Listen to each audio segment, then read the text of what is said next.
programa Palavra Ética entrevista hoje um grande advogado aqui de Belo Horizonte, um advogado com formação específica em direitos humanos. E ele nos representa na OAB, é o presidente da Comissão de Direitos Humanos da OAB. E ele participa também do trabalho lá na Assembleia Legislativa, além de fazer parte de uma associação de advogados dos movimentos populares.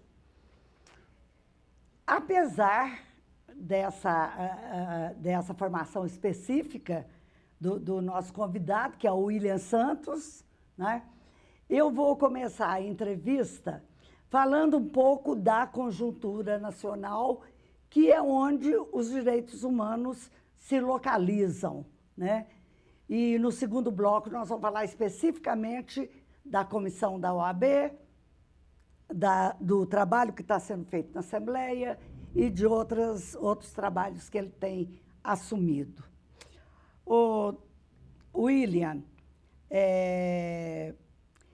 eu queria te perguntar sobre alguns pontos que todo brasileiro escuta a toda hora e eu queria um pouquinho a tua opinião. Vamos dizer assim, Petrobras, caminhoneiros, a eleição do presidente da Câmara. Eu queria te perguntar se esses dados, já vou fazer uma pergunta geral, se todos esses dados significam o Brasil está vivendo uma crise ou existe uma crise fabricada no Brasil que está se mostrando mais a cara através dessas questões. Então, vamos começar por partes. Eu queria saber da Petrobras, né? Como é que você avalia a questão da Petrobras? Eu falo em questão porque eu me recuso, a minha resposta já está combatendo a minha pergunta, né? Porque eu me recuso a falar em crise da Petrobras. Eu queria saber a tua opinião sobre o que está acontecendo na Petrobras realmente. Olha, primeiro eu estou agradecendo de ser recebido por esse programa, que eu assisto inclusive, né? E ter a honra de estar ao seu lado, ex-vereadora de Belo Horizonte, militante de direitos humanos e uma pessoa muito respeitada.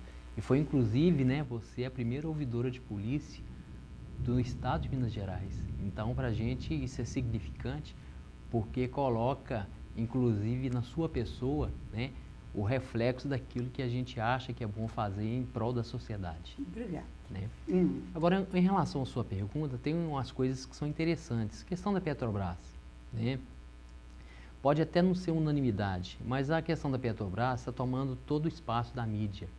E a mídia quer porque quer, né, colocar todos os dias acerca da questão da Lava Jato que pega justamente a Petrobras.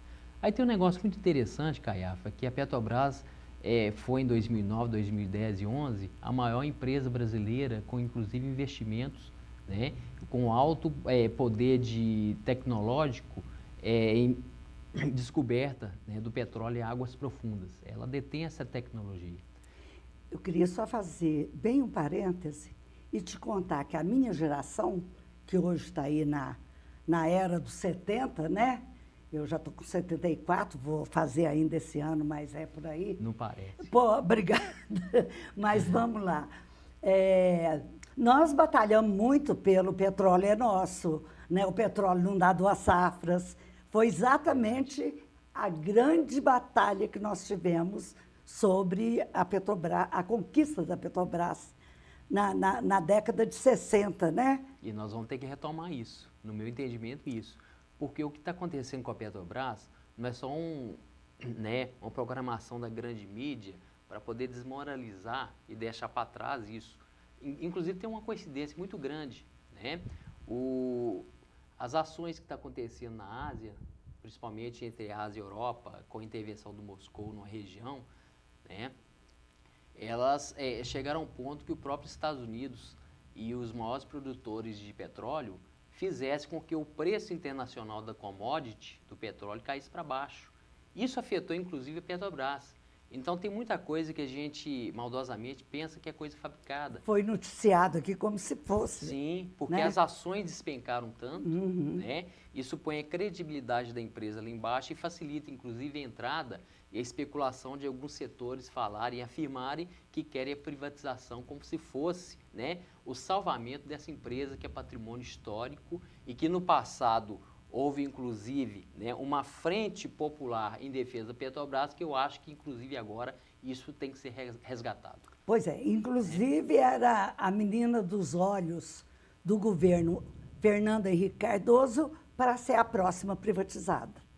Isso, Não era? E na época, inclusive, você recordou muito bem, eles queriam até trocar o nome, né, para ficar mais palatável no mercado mundial, trocar Petrobras para Petrobras. Isso, né? muito bem Eu acho que isso lembrado. está na memória nossa, do povo brasileiro, tem que estar na memória, né? E só falando que esses escândalos afetam um setor, mas não pode afetar todos os trabalhadores da Petrobras, inclusive o povo brasileiro, né? Porque eu acho que tem distinção nisso. Agora, o que é sério nisso tudo, né, é que essa corrupção ela vem de a longa data, né, não é de hoje que vem e está sendo desvendada agora, e que a gente espera que aquelas pessoas envolvidas possam ter o direito de defesa, mas ao mesmo tempo podem responder, inclusive com a devolução do patrimônio que foi surrupiado do povo brasileiro para ser devolvido aos cofres públicos. Pois é, eu queria inclusive te perguntar essa situação do juiz Moro, né, participar de uma fase de investigação. Isso é normal? O que eu estudei em direito não bate muito com isso, não sei. Tem uma coisa muito estranha, até porque você sabe muito bem, que é a sua área inclusive, que quando existem as pessoas e réus com foro privilegiado, por exemplo, a gente sabe da relação dos deputados que deve sair essa semana, então deve mudar a competência para o Supremo Tribunal Federal, Sim. até porque estão em mandato parlamentar e têm essa prerrogativa constitucional. Agora, eu sei, né, porque estrategicamente não saiu essa lista ainda, porque depois tem que ser deslocado para lá. Mas, ao mesmo tempo, a gente sabe que os advogados que estão trabalhando nisso, né, já puseram ele em suspeição, né? Um fato muito estranho, inclusive, foi ele antecipar uma posição dele com relação a alguns fatos, né, e principalmente com relação à não explicação de vazamentos daquilo que seria sigiloso para a sociedade.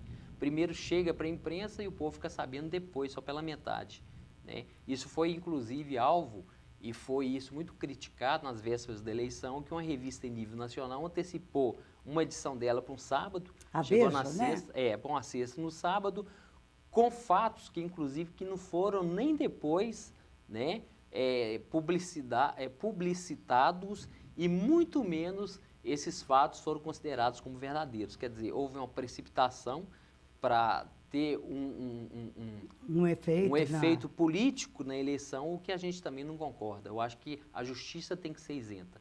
E aí, particularmente, eu acho, é pensamento meu, que a isenção dele, né, e o tratamento com eles, com os advogados, não é um tratamento que está de acordo com o Estatuto da Advocacia.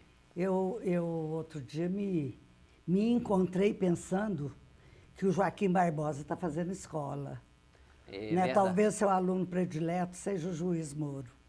Vamos eu acho ver que no o Brasil que tem dá. essas coisas, né? Uhum. Agora, eu queria te perguntar mais uma coisa. Você acha, aí, principalmente você sendo da OAB, você acha que está na hora realmente do povo sair em defesa da presidenta Dilma? Essa coisa para você adquire mais a conotação mesmo de uma crise que possa desembocar? Olha, eu acho que é pura especulação, né? Até porque parte de setores. Agora, o que existe também, de fundo disso, é o financiamento privado de campanha.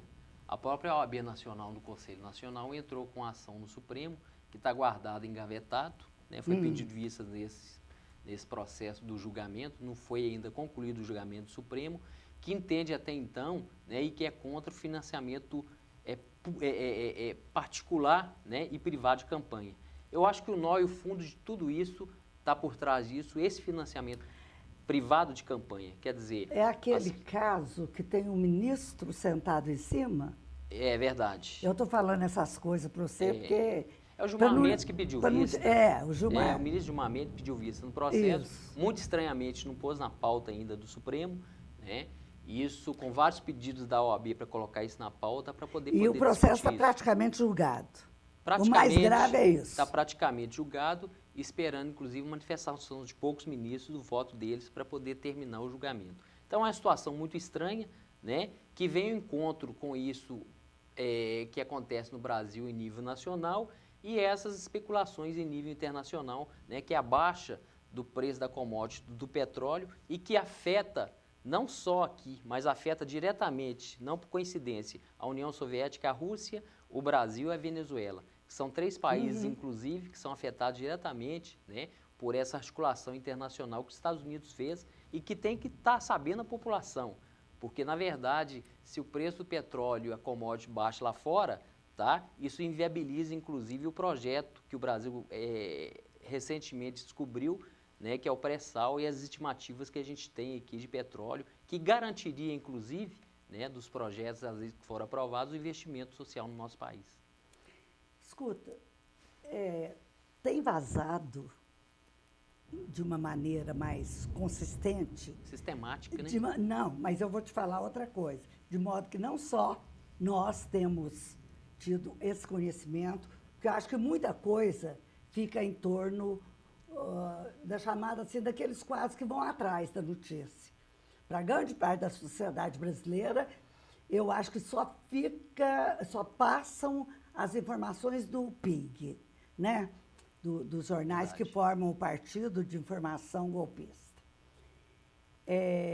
Então, como é que nós vamos fazer para estar informando a população brasileira dessas coisas todas que estão acontecendo? Está todo mundo querendo saber que dia que é o impeachment da Dilma, e eu fico pensando assim, tem aquela carta célebre da Michele, uma petroleira, que fez uma carta fantástica.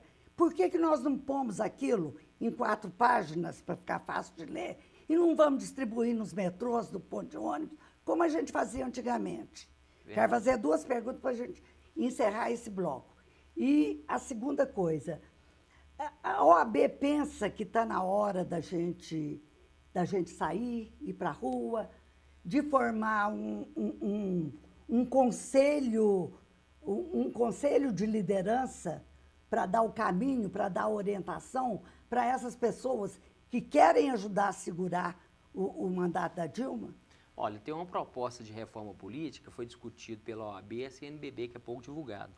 E aí a gente esbarra numa questão que é elementar, né? A necessidade que a gente sempre bate aqui, e você em particular já o fez, que é a chamada democratização dos meios de comunicação. Porque o que a gente fez? Que a gente sabe, aquilo que interessa a grande mídia vai para a imprensa. Tá? Aí você escuta todo dia, o maior escândalo do planeta é a questão da Petrobras. Olha, vazou agora a questão do HSBC, onde inclusive mais de 3 mil brasileiros, Sim, empresários, inclusive do Rio de Janeiro, a maioria que mexe com questão do transporte, concessionário de transporte público urbano, tá? Estão envolvidos com dinheiro lá fora. As grandes empreiteiras do Lava Jato, inclusive.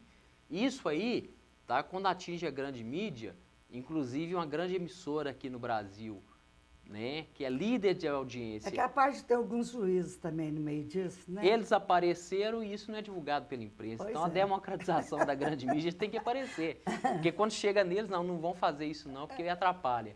Assim, olha, a população tem o direito de se instrumentalizar, quer dizer, ter acesso às informações para também fazer juízo. Não receber aquilo como fosse uma mamitinha pronta, né, para poder simplesmente repetir aquilo, como faz hoje a grande imprensa e a grande mídia. Né? E aí que nós achamos perigoso isso, porque é uma manipulação de pensamentos, das ideias, e mesmo entra, né, naquela concepção da ideologia. Tá? É um massacre de ideologia que entra na sua casa, você não tem direito a nada, a resposta a nada, não tem direito ao debate, a ampla defesa nem nada, e coloca ali, e as pessoas saem replicando aquilo como se fosse a inteira verdade. Pois é, e vai formando aquela opinião, ideia de impotência, né? É verdade, que o Brasil está numa crise, né, que é irrecuperável, que fulano e fulano são culpados, mas não traz à tona aquilo que, por exemplo, teve repercussão lá fora. A Petrobras também teve. O HSBC é iminente agora. Nós vamos ter que dar uma paradinha agora e aquela paradinha de sempre, que dura só um minutinho. Venha passar um maravilhoso fim de semana na pousada Seu Didi e aproveitar o melhor que a natureza proporciona. A pousada tem uma vasta área verde com playground, piscinas de água corrente para crianças e adultos, além de uma cachoeira. Tudo isso a 42 quilômetros de Belo Horizonte, em Rio Acima. Faça hoje mesmo sua reserva. Para outras informações, acesse o site pousadasseudidi.com.br ou pelo telefone 031 9888 7734. Pousada Seu Didi, natureza, conforto e tranquilidade.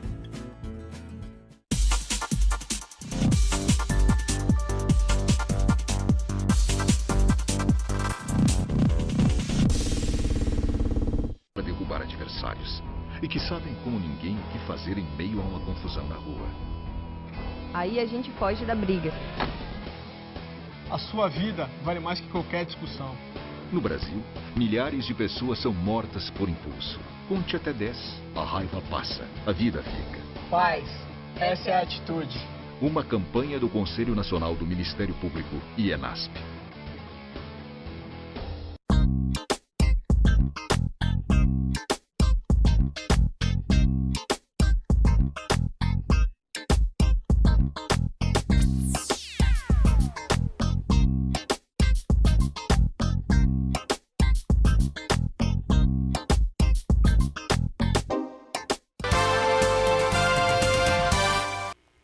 Pois bem, nós voltamos então ao segundo bloco da nossa entrevista, onde o nosso convidado é o advogado William Santos, que é uma pessoa com uma formação específica em direitos humanos, e ele hoje ocupa o cargo e nos representa, advogados, né, na OAB, como presidente da Comissão de Direitos Humanos da OAB. Ele está, no momento atual, num trabalho na Comissão de Direitos Humanos da Assembleia Legislativa, ele vai nos falar sobre isso, e ele trabalha também com os movimentos populares. E ele faz parte também de uma associação que é exatamente uma associação de advogados do movimento popular. Ele vai falar sobre isso tudo para nós. Então, primeiro, William, eu queria que você justificasse por que você está na OAB, por que você está na Assembleia Legislativa e por que você é dessa rede de advogados dos movimentos populares. Sei. Olha, primeiro que desde menino, né, eu era office boy ainda de uma empresa aqui em Belo Horizonte, que eu pensava ter essa vocação e com exemplos, né? Por exemplo, na Câmara Municipal, da saudosa Dona Helena Greco, né, que foi nossa companheira de luta aqui, o trabalho que ela desenvolve, o próprio Nilmário Miranda, depois o deputado Orval Ângelo. Então, a gente acha que a questão do direito, inclusive o seu trabalho, né, a questão do direito é uma questão mais ampla e o direito social é muito mais que necessário, né? E isso que a gente, inclusive nas palestras que fazemos na faculdade, fazemos enxergar ao estudante, que não pode ser simplesmente a leitura, né, e a profissão do advogado como meramente aquele que vai ganhar dinheiro, os honorários e atender o cliente. Mas tem que ser, por exemplo, uma formação, tá, para ele poder ajudar na formação e no engajamento de uma sociedade melhor e mais justa e até para a aplicação da justiça. Então, nós entendemos assim e foi assim que nós optamos, inclusive, para fazer o curso de Direito. Formei na UFMG, né, pós-graduação minha em Direito Público e Direitos Humanos depois, mas que a gente tem, né, em outras áreas que são também, dentro das áreas do conhecimento, dentro da área jurídica, muita penetração e trabalho, né? Particularmente com relação à Assembleia Legislativa, não tem vínculo nenhum lá não, né? O trabalho que a gente faz é de colaboração, inclusive estamos vindo agora... Mas hoje vocês estão num trabalho... É de proximidade mesmo e um trabalho de parceria, né? Junto à Comissão de Direitos Humanos da Assembleia Legislativa, o Movimento Nacional de Direitos Humanos, a própria OAB e outras entidades, né, da sociedade civil. Nós estamos vindo, inclusive, de uma reunião agora na Assembleia Legislativa do Movimento Nacional de Direitos Humanos, onde nós conseguimos, inclusive, assustados, vermos, né, que algumas situações em Minas Gerais são caóticas, do ponto de vista prisional, né, Com surpresa, ficamos sabendo agora da situação de Paracatu, onde grande parte da população está sendo vítima, né, de doenças cancerígenas, inclusive motivadas por uma grande empresa que explora o minério lá. Então tem a contaminação do selênio na água, né, no ar, uma poluição que está afetando as pessoas, né? Isso em Paracatu, né? Do Feijão já foi inclusive denunciado aqui no seu canal, com relação também à situação lá de Unai, da questão do uso absurdo dos agrotóxicos, né? Que estão atingindo a água e inclusive indiretamente a população também, com alto índice cancerígeno que está atingindo essa população. Isso nos assusta, né? Eu acho que é uma discussão iminente, até porque a crise da água faz as pessoas repensar sobre isso, porque se foi falta de planejamento ou não, Minas Gerais foi pega de surpresa, que achamos só São Paulo estava nessa situação. Nossa situação hoje é muito mais crítica que São Paulo. O reflexo de ontem, inclusive, que a gente pôde ver, né, que os níveis de reservatório de São Paulo subiram e aqui estão baixos, então nós estamos numa iminência também de escassez e racionamento de água na Grande Belo Horizonte, o que é muito preocupante, mas que faz também com que as pessoas possam se renovar, né? Pensar a água como alternativa, e a campanha do CNBB de uns 10 anos atrás já trazia isso. Pois é. A questão da água. É verdade. Né? A necessidade da água e o uso da água. Né?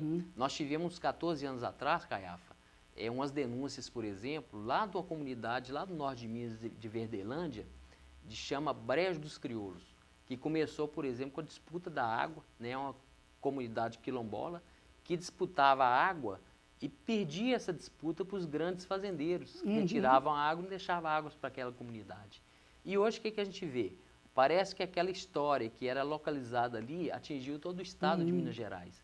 Agora, estranhamente, né, e é bom as pessoas saberem que 70% do uso da água que é potável, quem faz é o grande negócio, o agronegócio e as mineradoras. Porque Minas Gerais, inclusive, esses projetos estão prontos, né, da extração do minério, da exportação deles do minério-duto, exige água. Então, nós, na verdade, estamos exportando água, até nas frutas que são produzidas no Jaíba, né? A água que nós estamos exportando. Então, a água constitui hoje, né, o elemento principal de preocupação, não só da humanidade, mas nós, dos mineiros e dos brasileiros em particular. Né? Deixa eu te perguntar uma coisa. Com toda a tua experiência também, que já é meio caminho andado, né? É verdade. O meu estou quase que acabando de andar o caminho. Ainda é uma fonte de inspiração. Você está aí no meio do caminho ainda, mas já tem experiência. Está tendo jeito de fazer alguma coisa hoje? Vale denúncia? Vocês têm esperança no novo governo? Como é que vocês estão vendo isso? Eu acho que sim, porque muitas coisas acho que tem que mudar. Primeiro, a democratização das pessoas saberem o que está acontecendo. Foi muito importante, né? Eu já falei aqui, foi surpresa Minas Gerais, né, nesses últimos tempos, saber que nós estávamos em estado crítico da crise hídrica também. Achávamos que era só São Paulo. De repente, nossa situação hoje é pior que São Paulo, porque isso foi nos sonegado. Essa informação foi nos sonegada. Agora vem discutir racionamento e isso, vão dar aquilo, nome direitinho, né? Que eu acho que essa Eu acho que responsabilidade é isso, é verdade. política foi pelo governo do Anastasia, que Verdade. significa o Aécio por trás do governo do Anastasia. O Anastasia não tinha nada a ver com política partidária. E que foi usado como uma tática para prejudicar a campanha. O né? Aécio colocou o Anastasia lá, que era um cara que tinha até um nome, né? Verdade. Na muito área intelectual. respeitado, Que pena, na né? jurídica, é verdade. Agora nós temos que fazer tanta denúncia. Bom, mas vamos lá. Então, foi no governo do Aécio, ou escoltado por ele, né? Mentalizado por ele, que todas essas coisas que você está colocando, não a crise de Unai ou a crise de Paracatu, que já vem de antes, né, também. É verdade. Do governo deles também, mas não acredito que só eles Mas a sejam. falta de informação, para mim, é crime. Eu acho falta que de a informação questão à da população. comunicação está sendo crucial, tanto do que vem de trás, como de nós também. verdade. Os governos atuais, o do Pimentel, o da Dilma. No outro bloco é engraçado, porque eu estava curtindo muito essa ideia de pegar a carta da Michelle e sair distribuindo. Porque ali naquela carta... Michele é trabalhadora da Petrobras. Sim, eu ia falar Sim. isso. Ela é uma petroleira. Sim. E ali naquela carta, ela coloca toda a realidade da É Petrobras. desnuda e desmente, inclusive, uma reportagem que saiu num grande jornal e trouxe à baila Isso. situações hoje que a gente sabe que é de manipulação de informação. Pois é. né? Quem conseguir sentar no ônibus ou no metrô, vai abrir aquele jornalzinho, até por não ter nada para fazer. Sabe, eu acho que são ações que a gente fazia no passado que nós temos que recobrar. Nós não temos uma grande televisão, não temos um grande jornal, e nós temos, então, que usar desses meios Na verdade, da nós somos- comunicação direta. Nós somos vítimas, né, e ficamos dependendo da grande mídia, que quer, na verdade, né, trabalhar com a informação do ponto de vista do dinheiro, do capital. Né? Eu acho que a socialização das informações, dos meios de informações, elas são importantes, até porque você tem que democratizar tudo para instrumentalizar as pessoas, para ela ter a formação. Não adianta vir com essa formação, né, enlatada, como se fosse aquilo a real e única situação. Você tem que dar direito a outras pessoas também, Pois é. né, a demonstrar que aqueles fatos ele podem ser contraditos, né, pode ser provados o contrário. Sim, é verdade. Isso não existe. Agora, eu acho que até a gente conseguir a famosa lei de médios, nós temos que usar os mecanismos antigos, porque não é toda a população brasileira que tem acesso a um computador ou acesso ou entende de internet, Verdade. que consegue. Por exemplo, eu amei o dia que eu descobri os blogs dos sujos, Ai. porque eu tenho como me informar, né? Eu posso até escutar a Rede Globo, mas eu sei onde que eles estão mentindo, onde que eles estão fazendo palhaçada com os eventos. Por isso que a TV comunitária reais. tem um papel importante nisso também. Né? Sim. De discutir aqui, de informar as pessoas e trazer para o debate aquilo que está acontecendo no cotidiano, para informar, né, e instrumentalizar quem está do outro lado. Isso. Porque são coisas que às vezes você diz aqui, mas que na grande emissora é proibido falar. Porque vai afetar isso, vai afetar aquilo, não pode falar isso, não pode aquilo. Né? Pois é. Sempre há uma restrição por Agora, parte de quem está com você poder. leva para onde você for a ideia que a gente tem que começar a escrever, ir para as gráficas outra vez, imprimir, e eu vou de cadeira de roda lá para a fila, lá Tipo para a fila do ônibus. Jornal dos Bairros, então, né? Isso, Voltar alguma àquela coisa. Jornal dos Bairros, que foi muito... Ou então fico parada lá na importante Praça na época. 7 e distribuo, entendeu? Eu acho que nós precisamos fazer isso, dar o outro lado da informação, né? É verdade. Porque está muito difícil para nós. William, eu quero te agradecer demais, o tempo acabou. Não, né? nós que agradecemos em estar com você aqui, com esse programa que a gente assiste sempre, né? E parabenizar vocês, porque é um acesso que a população tem e um aliado que tem na TV comunitária e que assim continue, né? Porque ficar só nas grandes redes e mídias, né? Naquela tipo de informação enlatada e que só chega nas pessoas sem direito ao contraditório, eu acho que a população está farta disso. A real verdade tem que prevalecer. Isso. Nós que agradecemos. Pois é, mas de qualquer jeito, agradecemos muito também. E eu quero agradecer de uma maneira muito especial, como sempre, a todas as pessoas que nos acompanharam neste trabalho. Até a próxima vez, se Deus quiser.